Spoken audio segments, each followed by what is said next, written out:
Well, David, I suggest you read a little history and you will find it can get worse.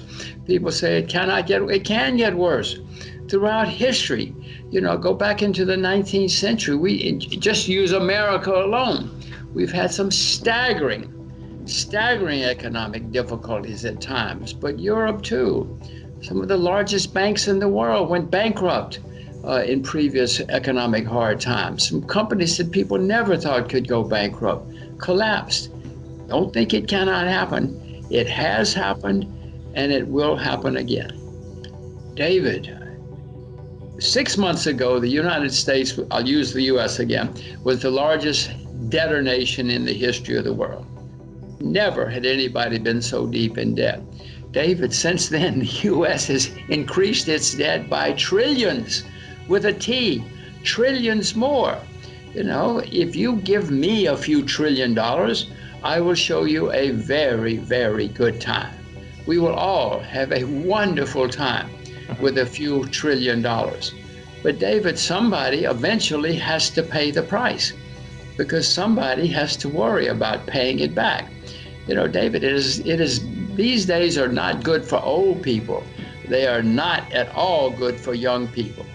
Even you, you're not old, you're not too young. I have young children. Oh my gosh, America's leaving them a terrible, terrible legacy, which they're going to struggle with all their lives.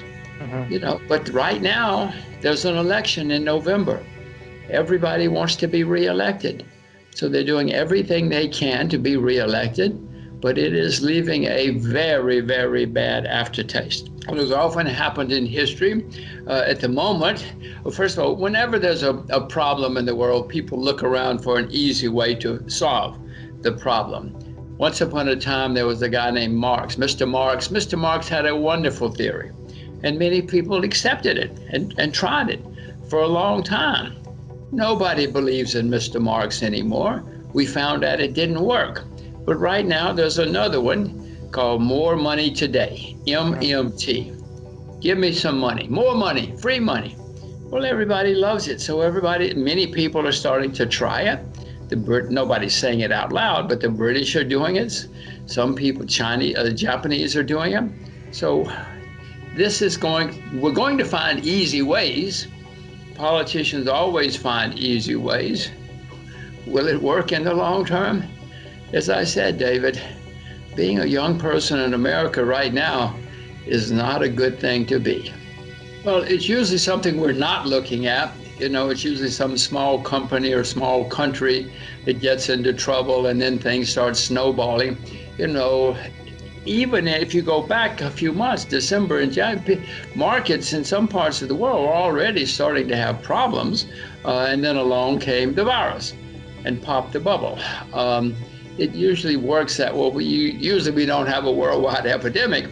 But, actually, I take that back. We have had worldwide epidemics before, but never before have politicians reacted the wrong way.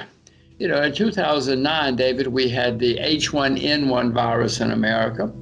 Well, they didn't close McDonald's. They didn't close the airports.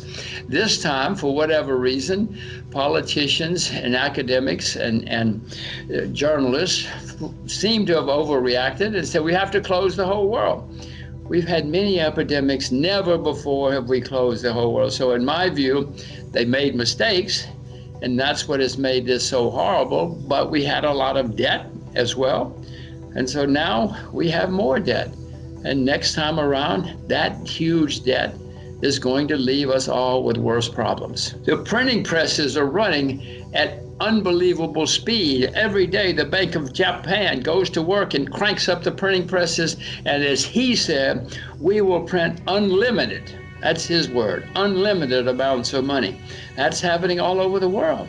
If you get into trouble, you just call up and say, help me, help me, help me. Save me, and somebody comes along and saves you. No, we haven't had any gigantic problems yet, but the debt is building up everywhere. Maybe I'm wrong, David. Maybe this time is different. Maybe the world has learned a solution so that it is different this time, but I doubt it. Well, at the moment, the U.S. dollar is going down, so that means somebody's selling it.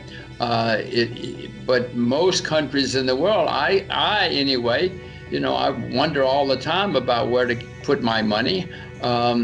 And I don't find any place that's really a great alternative to the U.S. dollar at the moment. The pound sterling, forget it. The euro, maybe temporarily. The Chinese currency, yeah, but it's blocked, so you can't do a lot there. Japan, but they have huge problems in Japan. So, David, the answer to your question is, I am looking every day for the place to put my money. I have not found a suitable long-term place yet. I own a lot of U.S. dollars, but not because it's sound.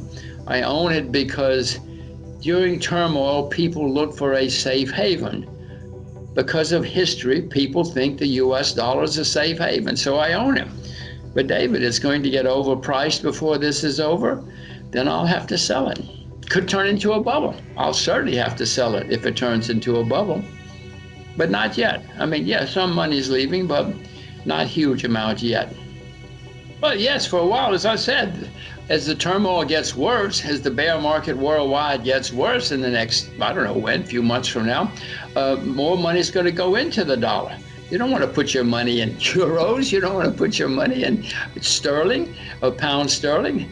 None of these things they're all less good, at least people think, than the dollar. And so money will flow back into the U.S. dollar, and it will get overpriced. If you know a currency that is sound and stable and will survive all of this, please do not say it out loud. Please send me a private email, because I'm looking for that currency.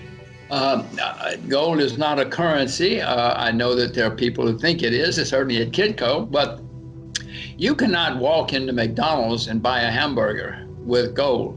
You cannot walk into Ginza in Tokyo and buy, unagi with gold. So yes, I know that, yes, I know about gold. I've owned gold for many years, decades. Gold is not a currency now. If you want to use it, go down to the shop and try to buy some bread. Well, we always look for easy solutions when things get bad. Again, read history. It always happens. People look for something that will make life easier, and they try it. They try it. If there's a theory lying around, they say, "Oh, let's try that. Let's try that for a while." That's what more money today will be, MMT. They will try that. But in the end, everybody cannot just print money, or let's put it this way, never in history has that worked.